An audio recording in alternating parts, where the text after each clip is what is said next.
For the amount that we're paying each year for each of the employees, I believe, and I put it in my campaign literature, I believe there should be written goals and objectives for every employee.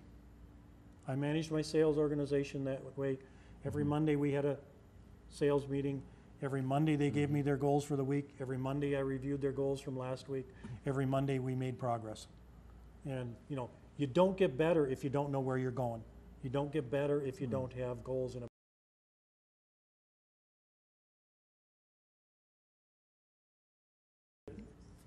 Bloomington needs a fresh start on their budget.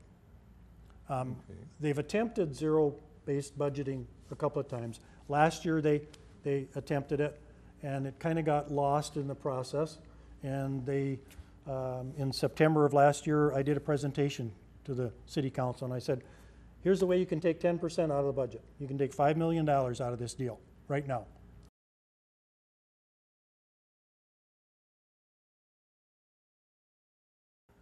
As an engineer, we're taught and understand and apply the premise that you're either part of the solution or you're part of the problem. Right. And I prefer to be part of the solution.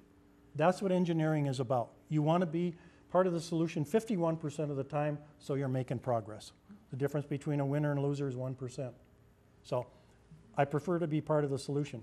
Being on the outside of government doesn't give you access, insight, information, etc., to be a problem solver.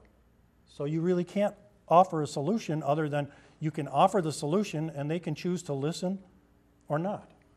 Being on the inside, you may in fact be able to implement the solution or portions of it or bring it to the next higher level, okay?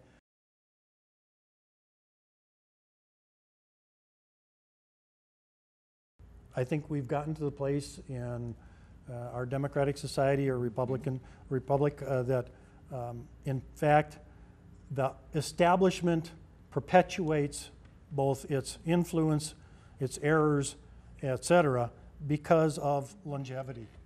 And we're not getting fresh blood into the system. We're not getting new ideas into the system. We're not going back and looking at the decisions that we made in the past and evaluating them objectively without bias. Because everybody that's there was part of the decision. And it's really tough to say, I was wrong.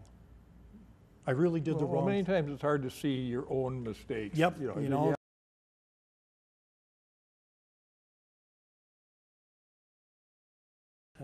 Well, there are even more efficient ways of doing things, even if you don't lower the number of people. And I'm not fighting to say you can't lower people, but I'm saying besides that, you know, is there a more efficient way of plowing the streets when it snows? Is there a more efficient way of cleaning? Is there a more efficient way of taking care of the parks? Is there a more efficient way? And a lot of times, this is also where fresh eyes come in. You've seen that there's a better way to do it because everyone's been doing it. Well, you know, you get the classic, well, this is the way we've always done it. You know, it's kind of like, you know, my grandfather voted this way, my father voted this way, so I vote this way. It's kind of the same thing, you know. Yeah, so that's where I go to the, you know, and fresh so you eyes. get in there and you say, okay, you know, get it, new input. You know, fresh eyes. You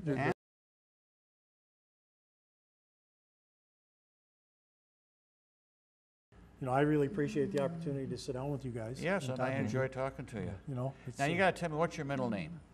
I want to know. Come on. Would you believe it's Carl? Oh darn! I thought I was.